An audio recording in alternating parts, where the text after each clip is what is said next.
Oh iya. Udah tahu materi kita hari ini? Belum. Ini deh. Oh iya. Udah kenal kan sama ibu namanya? Ibu Ivana. Siapa tadi? Ibu Ivana. Namanya? Muhammad Rizky. Sulaiman. Oh, perkenalkan nama saya Ivana Tasya Juwita. Saya mahasiswi PPKN dari UMN. Ada yang ingin terus melanjutkan di UMN? Saya. Ada yang suka nggak sama pelajaran PPKN? Saya. Oh, bukan ya. Soalnya ada sains ya. Sekedar itu saya dulu SMA itu sebenarnya juga sains. Terus nggak tahu ketika pakai itu melenceng gitu loh. Ya, mari kita mulai pembahasan. Pertemuan kali ini saya akan membahas tentang hak dan kewajiban manusia dalam perspektif Pancasila.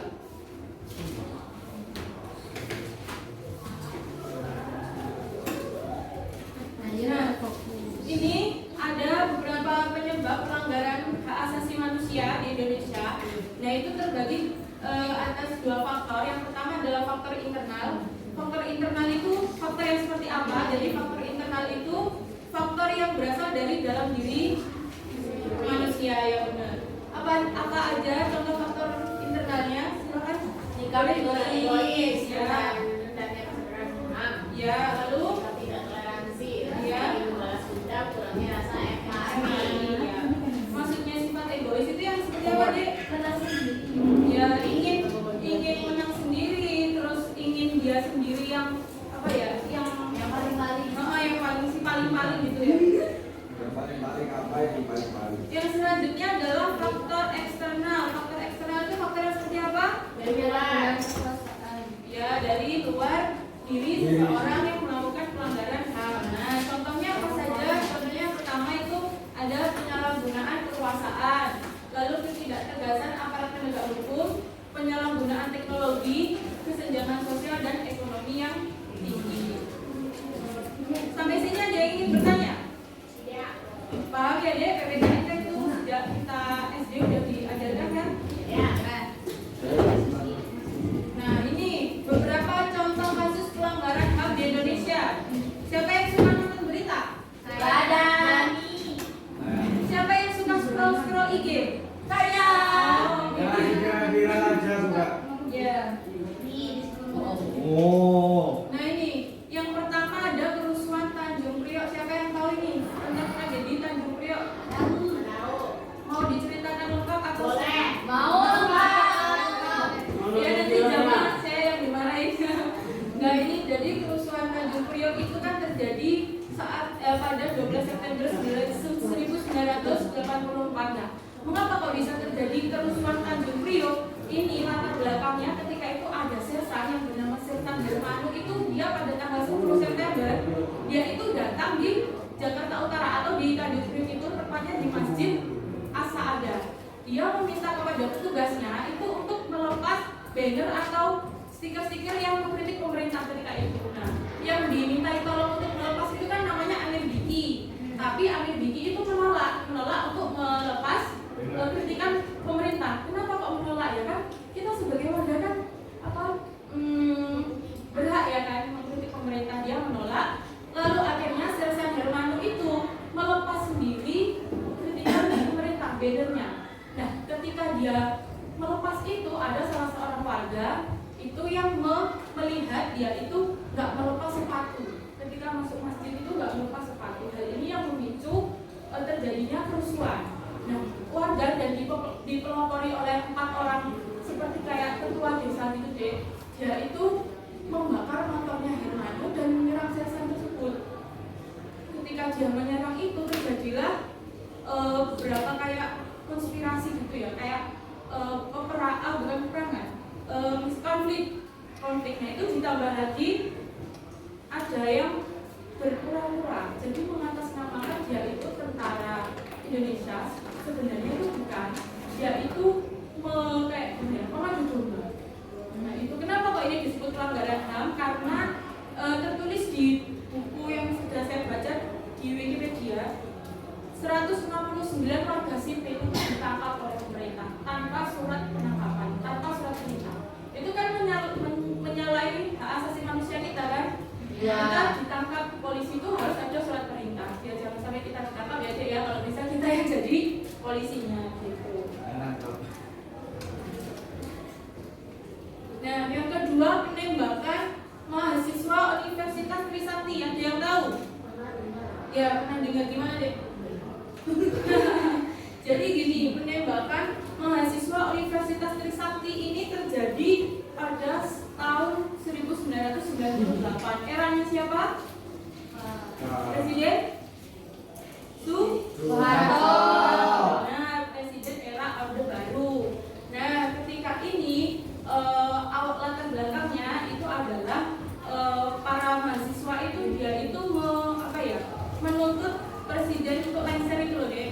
Dia menuntut presiden untuk lengser, tetapi saat ada saat ada demo aksi itu, nah itu dia sudah diperingati sama pihak polisi sama benar itu dia diperingati harus mundur. Dan ketika jam 12 itu dia sudah mundur, tetapi aparat keamanannya itu terus maju sambil mereka membawa senjata kayak gas air mata ya, kayak senjata gas air mata, membawa tameng dan lain-lain. Nah ini penyebabnya akibatnya ini pada jam 28 malam itu dipastikan 4 orang mahasiswa itu tewas ketika itu.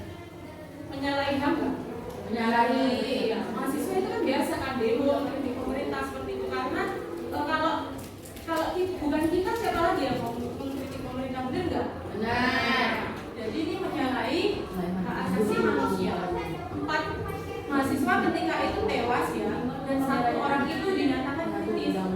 Nah ketika itu ada berita, ada pers yang mengatakan bahwa dia itu tewas, pihak kepolisian dan TNI itu dia tetap ngeyel gitu loh, kami mau nggak menembakkan senjata, tetapi hasil otopsinya itu mengatakan kalau tewasnya mahasiswa di tempat mahasiswa ini adalah luka senjata tajam. Maksudnya luka itu peluru tajam yang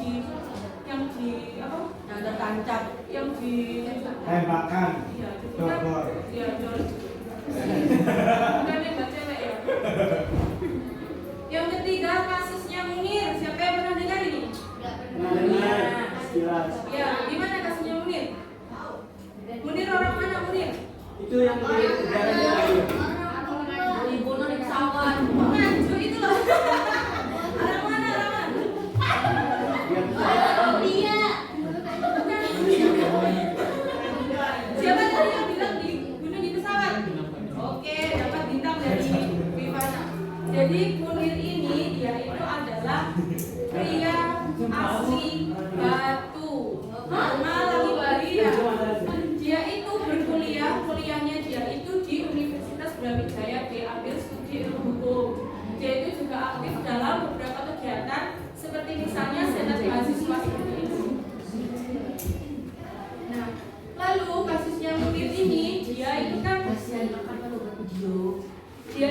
ketika tanggal 12 ketika tanggal berapa ya? Ketika tanggal 7 dia kan itu landing ya. Dia di dalam pesawat dari Singapura menuju Amsterdam. Nah, ketika itu dia kenapa ke Amsterdam? Karena Munir ini tuh salah satu orang yang ingin membuka kasus tentang pelanggaran HAM di Orde Baru. Ini kan terjadinya kan juga di era Orde Baru ya Mas ya. Maksudnya dia itu punya kunci kalau dia itu mau membongkar pelanggaran HAM yang dilakukan di era Orde Baru di eranya Presiden Titik tadi ya. Dan seperti itu. Lalu 2 jam. Diperkirakan kan itu perjalanan dari Singapura ke Amsterdam itu 12 jam. Tetapi 2 jam sebelum dia mendarat dia itu sudah dinyatakan tewas. Nah, yang dicurigai dalam kasus ini yang pertama itu yang ditangkap adalah pilot Garuda. Pilot Garudanya itu ditangkap dan dijatuhi vonis 14 tahun penjara. Namun dalam penyelidikannya pilot ini mengatakan, dan itu kan penyidikannya itu kan dia diperiksa kan. Nah dia itu mengatakan kalau sebelum dia memberikan racun arsenik pada minumannya Munir, dia itu menerima telepon dari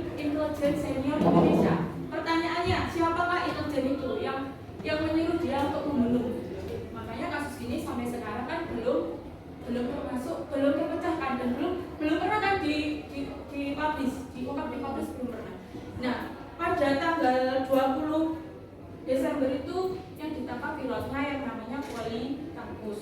Lalu tanggal tepatnya pada bulan Juni itu ada seseorang yang diduga kuat sebagai dalang atau otak pembunuhan dari kasus Munir. Siapakah dia? Dia adalah Majen Purnawirawan Mudi. Namun Mudi itu dijatuhi dengan bukti yang ada, dengan status saksi setelah ditelusuri yang nelpon itu katanya Mudi, katanya pihak kepolisian itu Mudi yang menyuruh dia, dalangnya itu dia dijatuhi penjara, ketika itu dijatuhi hukuman penjara seumur hidup. Namun anehnya di Indonesia yang katanya itu negara hukum, 3 bulan setelah dia divonis dia itu bebas. Pelanggaran HAM nggak? Pelanggaran. Dia dijatuhi vonis seumur hidup, tapi 3 bulan dia bebas. Hakim yang membebaskan dia itu ditangkap dan diselidiki. Namun hingga detik ini, hingga tahun ini, hakimnya itu juga nggak dipenjara. Hakimnya juga nggak di apa-apakan, termasuk dalam pelanggaran penembakan misterius. Ada yang pernah dengar? Petrus, singkatannya adalah Petrus. Ya, ini kejadian yang terjadi pada tahun 1900 era Orde Baru juga, eranya Pak Presiden Soeharto. Jadi ini tujuannya itu adalah untuk menanggulangi kejahatan. Jadi kalau kalian pernah dengar dari cerita dari nenek atau dari orang tua, ketika itu zaman era Orde Baru itu katanya kan keamanan itu sangat terjaga ya. Bagaimana tidak? Soalnya ketika penembakan misterius itu, kalau ada penjahat, perampok atau maling ya, itu mereka itu mau ditembak, lalu dimasukkan ke dalam karung. Besoknya itu udah ada di selokan, ada di pinggiran jalan raya. Dan ini bukan cerita belaka, ini ada. Ini kalau kalian searching di Wikipedia atau di sumber-sumber terpercaya, cerita ini bukan khayalan orang-orang tua kita aja, tapi cerita ini memang benar ada. Pelanggaran HAM nggak deh? Pelanggaran HAM. Nah, lalu pro dan kontra terus ini juga menuai pro dan kontra ya. Petinggi-petinggi negara kan juga ada yang setuju, ada yang enggak kan? Ya, yang enggak itu seperti misalnya itu kayak wakil presiden ketika itu ada Malik ya, dia itu bilang jangan mentang-mentang penjahat itu kerannya kecil, penjahat itu penjahat kan biasanya dia melakukan kejahatan kan karena ada penyebabnya ya, karena ada gitu. Jangan mentang-mentang gitu terus langsung ditembak. Nah, terus apa gunanya negara Indonesia yang punya undang-undang dasar 45, benar nggak? Nah, tapi ketika zaman ini penembakan misterius itu dilakukan untuk menanggulangi terjadinya kejahatan di berbagai daerah. Dan hal ini tuh pertama kali dilakukan itu di Jawa Tengah. Tapi setelah itu, setelah di Jawa Tengah itu diperluas lagi di seluruh Indonesia, tapi dengan adegan itu. Pada awalnya tuh bukan penembakan misterius deh, itu presiden kita waktu itu dia itu mengultimatum untuk melakukan operasi celurit namanya, bukan penembakan. Seperti itu. Dari sini ada yang ingin ditanyakan?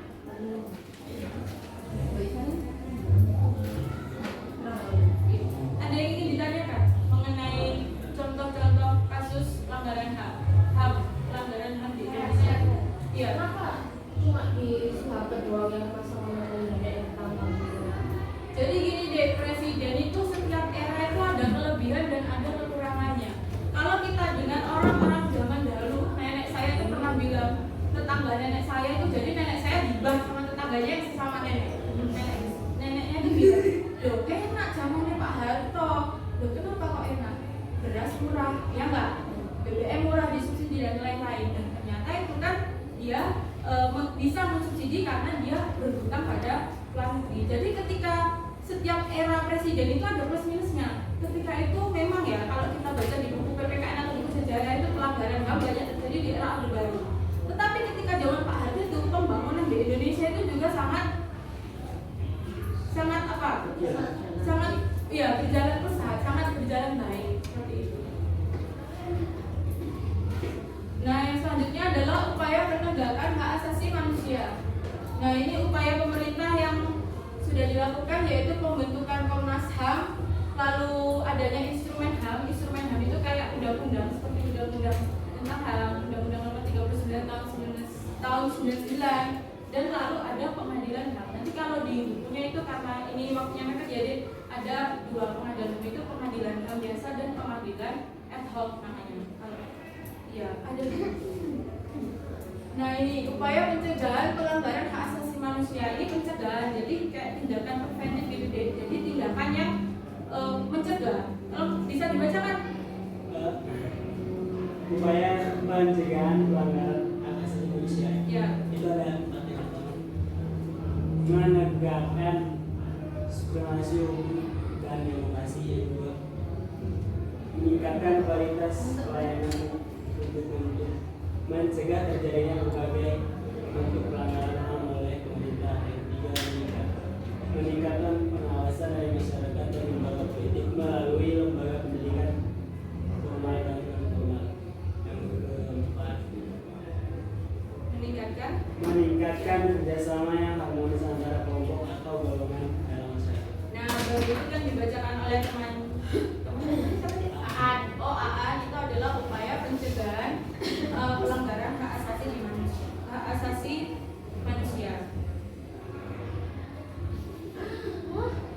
Nah, karena ini jamnya sudah berakhir, di sini Ibu mau membagikan tugas. Ya, sebenarnya kalau jalan hukum mau dikerjakan di sini kelompok, kita sambil diskusi. Jadi di sini ada tugas. Itu tugas kelompok apa individu? Individu dan kelompok dong.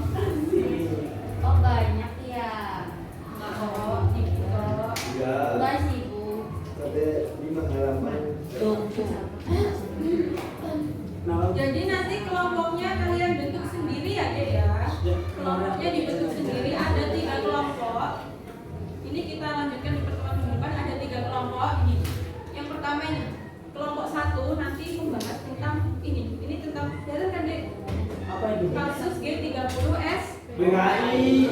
Oh. Nanti ya ini analisis penyebabnya, lalu deskripsi kasusnya, singkat-singkat aja nggak apa-apa, sepaham kalian. Nanti kita diskusi bareng jika ada kekurangan dan apa yang perlu ditambahkan. Lalu ada upaya penyelesaian atau solusi. Nah, yang kelompok 2 ini misteri pembunuhan Masina. Nggak asik kan bulan ini?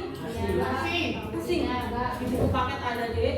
Ini yang ketiga adalah peristiwa Talang Sari. Iya, iya. Oh iya. Jadi nanti satu kelompok itu, yang kelompok 1 karena G30 SPKI itu banyak, itu yang kelompok 1 itu 5 siswa. Satu kelompok 1, 2 itu 5 siswa. 4 aja sih Kak. Apa? Kalau 4 berarti kelompok 3. Kita 5. Ini pembagian kelompoknya gimana? Saya berhitung ya, berhitung aja wes. Dari mulai dari Jadi sini. campur ya, cewek cowok. Iya, campur. 1 sampai 3 deh. 1 3 2 3. Oh, ini dulu ya. 3. Iya. 3. Nah, ini jadi nanti berkumpul sesuai kelompoknya. Kelompok 1 ya. Iya. Asik. Ini kelompok 3. Minggu depan kita bahas bareng-bareng ya, Dek, sambil diskusi. Ketukeran. Kita kan tetap ya. Ya itu di Bali itu. Aku SPKI. Nah, jadi ini ada program Pipi kamu 1. ya, Masya Allah, ketinggalan orang pintar. Ada tugas individu, Dek. Tolong didengarkan dulu, Dek. Tugas individu kalian kerjakan juga. Ya, dengarkan dulu. Di sini nanti enggak apa-apa belum dengarkan. Tugas individu nanti kalian kerjakan juga minggu depan di Iya. Iya ada Oreo-nya.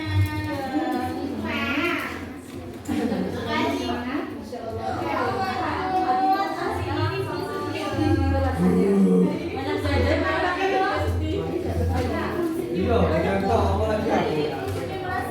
Berkat saya juga. Tanya saya. Iya, sikat kau.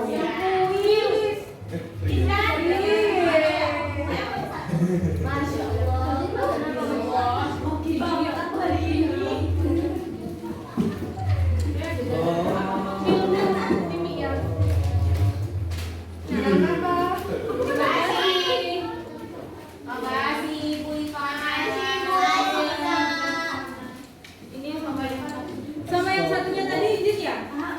Iya, PKI. Mana saya? Itu di saya. Oh, sini ada. Saya sampai di situ aja. Jadi tugasnya ada berapa, Dek? 2. Kelompok, yang kedua individu. Dikerjakan dengan semangat, dengan sungguh-sungguh. Karena kita harus ingat kalau kita itu adalah generasi penerus bangsa. Harus semangat terus. Semoga apa yang Ibu berikan pada siang hari ini dapat bermanfaat bagi kalian. Jika ada yang lebih ditanyakan, silakan datang di basecamp kami di sebelah itu tempat di mana gitu ya. Sekian, terima kasih. Semangat selalu dan saya akhiri. Wassalamualaikum warahmatullahi wabarakatuh.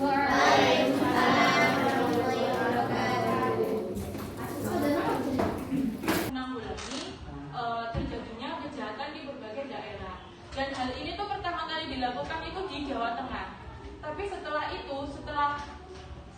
di Jawa Tengah itu diperluas lagi di seluruh Indonesia, tapi dengan adegan yang tertutup. Pada awalnya itu bukan penembakan misterius, itu presiden kita waktu itu dia itu mengultimatum untuk melakukan operasi celurit namanya, bukan penembakan. Seperti itu. Dari sini ada yang ingin ditanyakan?